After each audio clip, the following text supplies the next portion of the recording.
hari indangagaciro ufite z'umunyarwanda cyangwa umunyarwandakazi bituma bigutandukanya n'undi uwo ari we wese.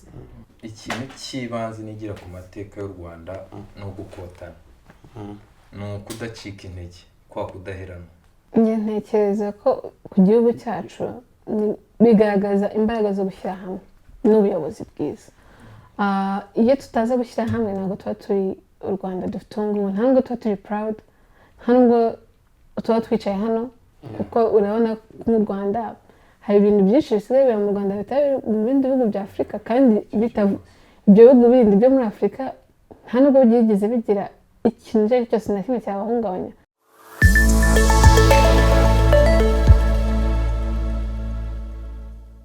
Ikaze kuri Iwacu Times, nitwa Pius, mbahaye ikaze kuri runo rubuga rwa Iwacu Times. Iwacu Times ni urubuga rugamije guteza imbere umuco nyarwanda n'urubyiruko ndetse n'abanyarwanda muri rusange baba mu mahanga, cyane cyane hano muri Poland. Kuri uyu munsi wa none rero twatumiye abanyarwanda babiri, umwe w'umunyarwanda n'undi w'umunyarwandakazi, undi w'umunyeshuri wiga hano muri kaminuza, undi akaba ari rwiyemezamirimo. So mbere yuko tujya mu kiganiro twabategura uno munsi, reka banze babibwire then dukomeze. Urakoze Pius. Ku mazina yanjye nitwa Bitamazire Junior, aba niga muri University of Economics and Human Science Warsaw, nkaba niga mu ishami ry'iyigamitekerereze n'ubumenyamuntu cyangwa psychology mu ndimi z'amahanga. Urakoze cyane. Urakoze Pius. Nitwa Pascaline Mutoni Habimana, nkaba ndi rwiyemezamirimo, ncuruza imyenda ya Made in Rwanda ndetse nkakodesha cyangwa nkagurisha imishanana. Alright, urakoze cyane. Aka gashati ni wakamuguze hose? Cyane rwose. No umukiriya mwiza. No umukiriya? Ubwo ni njye wabura rwose nanjye sasa. Murakoze cyane kuza rero kudusanga kuri runo rubuga rwacu. Natwe urubyiruko baba muri Poland, twumva ko natwe dufite umusanzu twagira muri kino kiganiro. Ariko mbere yuko dukomeza, nashaka ko bano batumirwa banjye babiri badusobanurira amagambo mu buryo bworoshye kugira ngo n'udukurikiye amenye ibyo ari byo. So Pascal, imere kuri wowe, ijambo bumwe uryumva gute? Amagambo njye numva ubumwe ari ugushyira hamwe kw'abanyarwanda, tugashyira hamwe tugateza imbere igihugu cyacu, kandi tugendeye ku ndangagaciro z'abanyarwanda. So amagambo make ni uko ubumwe ari ugushyira hamwe kw'abanyarwanda. ubwo ubudaheranwa burumva iki? Njye ngiye gusobanura ubudaheranwa muri rusange nahera ku izina ry'igihugu cyacu nk'u Rwanda. U Rwanda mu ncamake navuga ko ruva ku kwanda bisobanuye kwaguka. Urumva rero ntekereza ko haguka n'ubundi bantu babaye bari kumwe, bantu bahuje umutima, bikatuviramo kuba twatera imbere nk'abanyarwanda. Rero ntekereza ko ubudaheranwa ni kwa guhuza wa undi uri inyuma ntiyumve ko ari wenyine, tugahorana tukazamukana. Urakoze. Okay. Numva ko aya magambo agaciro kayo kugira ngo nakumve neza, aho kagomba kumenya amateka yacu. Nubwo twese turi urubyiruko dushobora kuba twaravutse nyuma y'amateka mabi yaranze igihugu cyacu. Aya magambo agaciro afite n'ayahe ku Rwanda cyangwa ku rubyiruko muri rusange? Njye ntekereza yuko agaciro bifite ni nk'uko ruvuze, nyuma ya Jenoside yakorewe Abatutsi 1994 twaje hamwe, twishyira hamwe, twubaka igihugu cyacu. Ahubwo ni ibintu tugomba kwizihiza buri munsi, kuko siko ibihugu byose byabashije kuva mu mateka mabi cyangwa mu bintu bibi byabiranze kugira ngo bagere aho u Rwanda rugeze mu myaka ishize. Rero ntekereza ko kugira icyo gihe cy'ukwezi cyo kugira ngo we celebrate cyangwa twizihize ubumwe bw'abanyarwanda, ni ukugira ngo twibuke aho twavuye, ariko tunaharanire kuzagera kure, kandi twishimira nyine yuko twageze kure nayo, twishimira ko abanyarwanda twongeye tukabana nk'abanyarwanda. Ukagira umuturanyi wawe ukaba wakongera kumwizera, tugahahirana, tukaba inshuti, tukagendana ntego. icyo kintu nyine cyo kuvuga ngo none abanyarwanda ntabwo bakishishana ahubwo bashyize hamwe nk'abanyarwanda. arakoze cyane mwunganiye. Ntekereza ko umukoro nk'abanyarwanda twe twifitemo tugomba kwishakamo ibisubizo nk'abatubanjirije. Urumva either tunahereye no ku gihe cy'amateka y'abakurambere na nyuma yaho hamaze kuzamo ivangura ry'amoko, ari nabyo byatugejeje kuri jenoside yakorewe abatutsi mu 1994.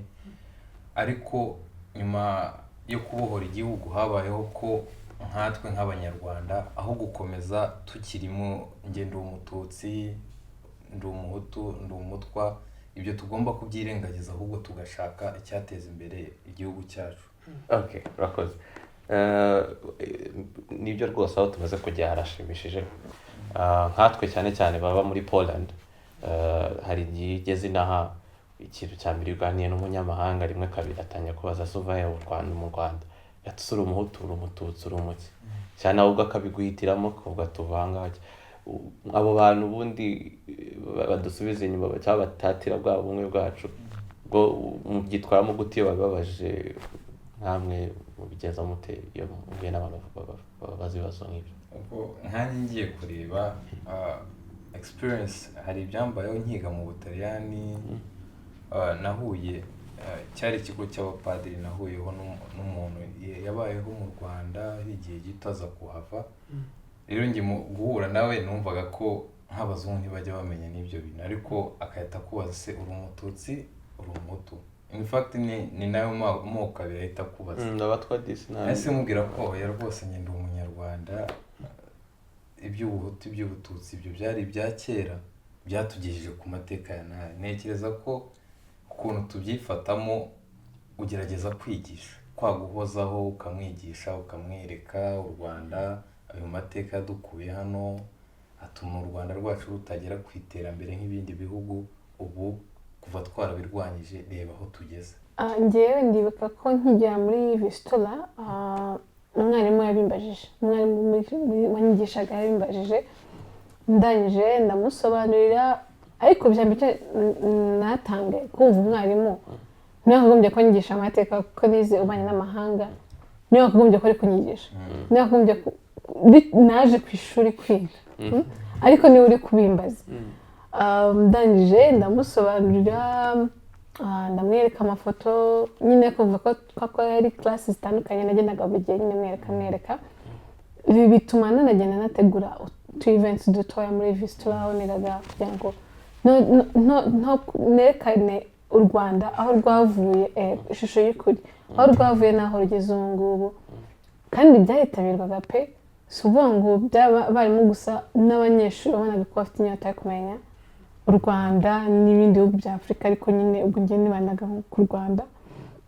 Rero numva ko abantu bakubaza ntubirukane cyangwa ubwire nawe cyangwa ngo bafate nawe cyangwa barakarire, ahubwo bifatamo nko kubigisha, bigishe basobanurire, ni amahirwe basobanurire, niba na ngombwa ubwo ati muzaze mu Rwanda musure murebe uko bimeze, atari ibyo kumva ko turi kubabeshya ari ibintu bitabaye. Wowe uzaze usure dufite umutekano. Ubwo ukabunazamo ka Visit Rwanda Dash. Visit Rwanda yo yabaye nk'ikese. Nagaterme kariyunze. Cyane. So dushingiye kuri ibyo, so iyo identity rero nshaka ko tuganiraho gato. Wowe iyo identity nk'umunyarwanda wowe yumva gute ivuze ngati ndi umunyarwanda, cyangwa hari n'andi matazo akoresha ubudasa bwacu, ubisobanukirwa gute cyangwa ubyumva gute? Njye ku izina ubwaryo ndi umunyarwanda. Ubundi tuhita tureba ukuri k'umunyarwanda. Umunyarwanda ni muntu ki? Duhere hasi kuzamuka. Umunyarwanda yari umuntu umeze ute? Umunyarwanda arinda ubusugire bw'igihugu cye. Ubwo ubusugire harimo umutekano, urumva ikibi cyose cyagera ku gihugu cye. Ikindi nahita mvuga ni imibanire y'abanyarwanda hagati yabo, indangagaciro, ntihagire uwo duheza, dushaka ibisubizo twese hamwe, tutagiye kuvuga ngo kanaka ari ukwe n'ukwe nanjye ndi ukwanjye. Urumva intsinzi biragoye ko twageraho. Rero gahunda ya ndi umunyarwanda numva ko ni kwa kumva ko ukunze igihugu ahubwo ugashaka mu mbaraga nkeya mfite uruhare rwanjye ruri hehe kugira ngo nteze imbere igihugu cyanjye, nteze imbere umuco nyarwanda, nteze imbere ubunyarwanda muri twese. Rero ntekereza ko ndi umunyarwanda ni ukugira ntitwongere kwireba muri ya moko ahubwo dushaka icyaduteza imbere kurusha icyadutanya. Njye numva rwose ari uwo mukoro. Njye numva identity cyangwa ubunyarwanda ni ikintu kigutandukanye n'abandi. Niba turi muri sale yuzuye abanyafurika batandukanye, ni iki kigaragaza ko uri umunyarwanda? Ushobora guhera ku myambarire. Imyambarire ivuga ko bambaye umukenyero, umushanana, wanaza rwose nka gutiza. Ariko ubundi kampani ya business yawe yitwa yitwa Twiza. Utwiza? Utuntu twiza gusa. Rero ni vuga nyine uko standing out, like how you stand out muri room yuzuye abantu batandukanye. Ubwo aho ngaho hazamo nyine imyenda ya traditional clothes, hazamo ubwo wese nyine yambaye iy'iwabo, ariko wowe kuko wambaye itandukanye n'ubwo nta wundi muntu wambara arushana usibye abarundi, kandi nabo bakenyera ku ruhande rutari rwo dukenyera abanyarwanda. Ibyo rero bikahita bigaragaza uwo uriwe. Nanone kandi indangagaciro z'abanyarwanda, hari indangagaciro ufite z'umunyarwanda cyangwa umunyarwandakazi bituma bigutandukanya n'undi uwo ari we wese aho yava akagera. Rero nicyo njye mbyumva as identity. Urakoze cyane. Kuri izo ndangagaciro wavugagaho numva harimo indangagaciro nko kudahemuka, nk'ubunyangamugayo, nko kudahemukira igihugu cyangwa kukirwanya, ariko hari abava kuri izo ndangagaciro bakabikora. Benshi babikorera ku mpamvu zitandukanye z'amaramuko nk'uko bivuze. So abantu nk'abo abenshi muri bo baba mu mugabane w'Uburayi akenshi, baba muri bino bihugu tubamo. So nkatwe urubyiruko cyangwa abanyarwanda baba mu mahanga banumva turi nko ku rugamba hafi yabo bantu nakita abanzi b'igihugu. Ni gute umunyarwanda cyangwa umuntu uba mu mahanga w'umunyarwanda yakwitwararika cyangwa yarenga kuri ibyo bintu mu gihe yahura n'umuntu umeze gutyo? Urakoze. Njye ukuntu mbyumva numva ko umuntu wese waba urwanya igihugu, yaba ari mu byo avuga, yaba ari mu byo akora, ubwo ndimo ndavuga nk'uwashaka nko gukoresha nk'ubundi buryo wenda bwo gutera u Rwanda. Ubu ntekereza ko urubyiruko rw'u Rwanda ari nacyo kintu twishimira. Twese duhuje hamwe umutima wo kudashaka ikibi cyatera igihugu cyacu.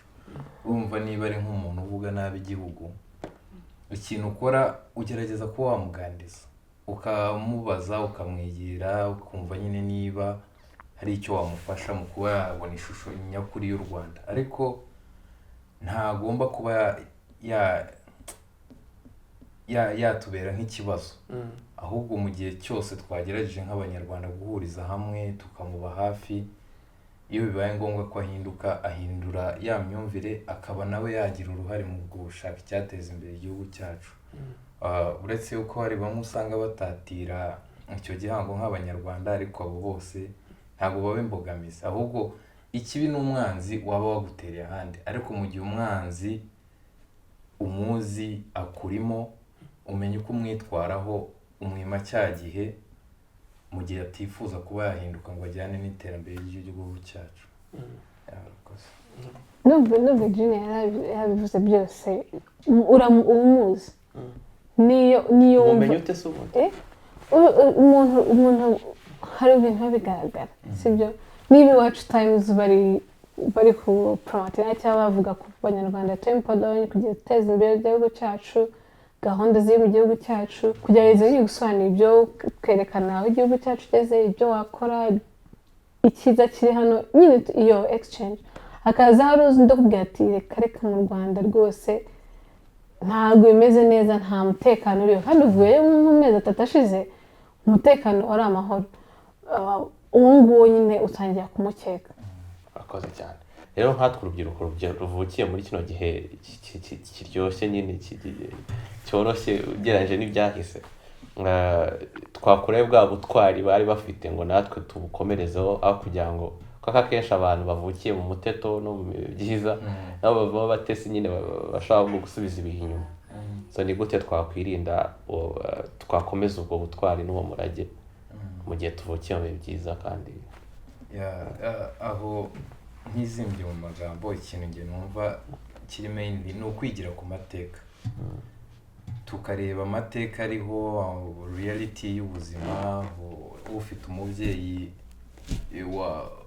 wagizweho ingaruka na jenoside yakorewe abatutsi n'ufite umubyeyi wagize uruhare muri jenoside, abo bose bahuza hamwe mu kurwanya icyo kintu cyabayeho. Urumva rero ntekereza ko ku rundi ruhande n'imbaraga kuri twe nk'urubyiruko kuvuga ngo aho gukomeza twinyuramo ibi tuzi ukuri kwaho byatugejeje, ahubwo ni iki twe twakora, natwe ni iki twafashanya, ni iki twese tugahora dushaka igisubizo cyaduteza imbere.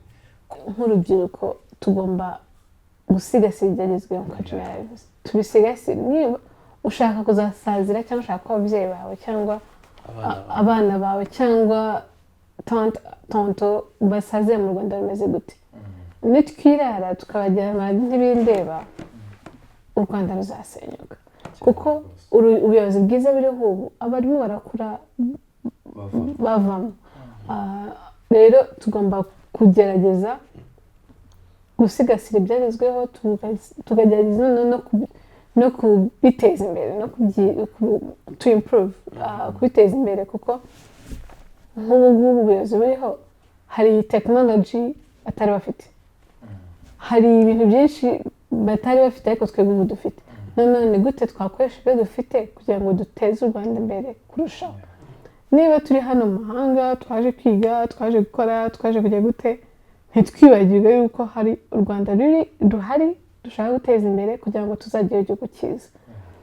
Rero kandi guteza imbere igihugu rero ntabwo gusaba kuriya, hari n'ukundi kuntu uteza imbere igihugu cyawe mu buryo bumwe cyangwa ubundi.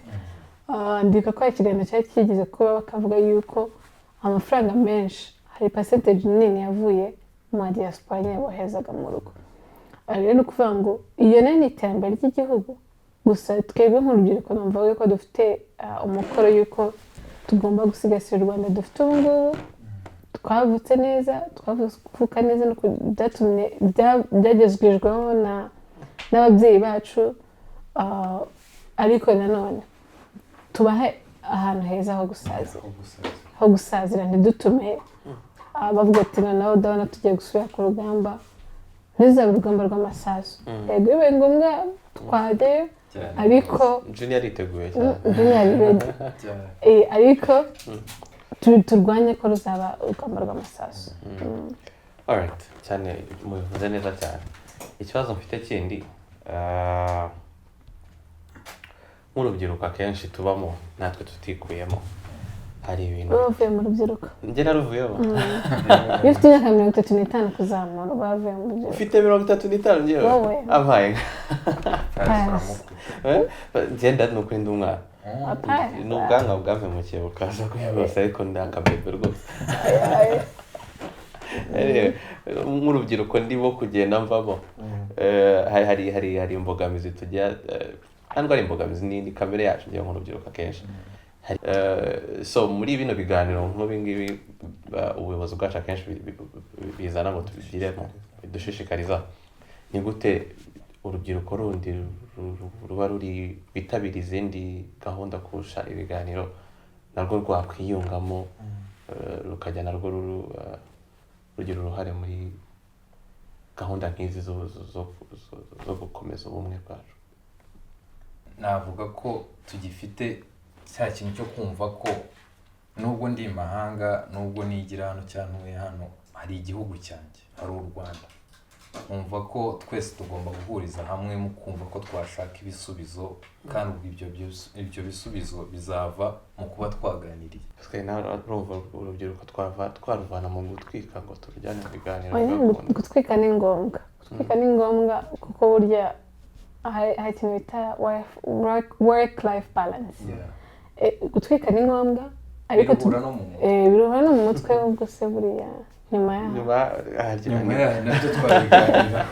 nyuma gutwika kujya muri show gusangira anything icyo ari cyo cyose kijyanye na entertainment nta kintu gitwaye pe ariko nyine tugomba no kumenya yuko nyuma y'ubwo buzima nyuma y'ibyo byose hari ikindi kintu kidutegereje waba wikorera waba utikorera waba ukorera undi mu gitondo hari ikintu kigutegereje rero ntekereza yuko ibyo biganiro aho byaba byabereye kuri Zoom cyangwa in person hari ikintu higira rero nimva yuko twebwe urubyiruko tugomba kujya mu biganiro cyangwa tugomba kwitabira gahunda zigiye zitandukanye kugira ngo duhure n'abandi icyo nicyo cya mbere burya networking cyangwa kumenya n'abandi ni ikintu kizagufasha ejo cyangwa ejo bundi burya batanze ibiganiro tuvuge wenda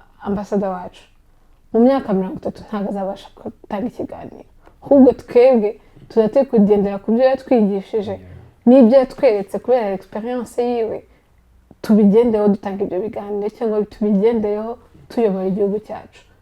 Alright, twenda bwana ku musozo rero tugarutse kuri discussion twari dufite y'ubumwe n'ubudaheranwa.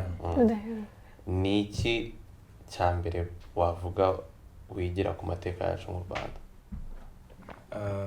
Ikintu cy'ibanze nigira ku mateka y'u Rwanda ni ugukotana, ni ukudacika intege, kwa kudaheranwa, kumva ko ibitarakunze muri 20 bizakunda muri 30, bitakunda muri 30 byakunda muri 40, aho gukomeza twebwe twumva ko ubuzima burangiye kuko iyo hari ibitakunze kugiye runaka. Ntekereza ko reka bitubera imbaraga zo kumva ko reka dukomeze dukotane, dushyira imbaraga mu byo dukora, mu bumwe, mu kuba turi kumwe.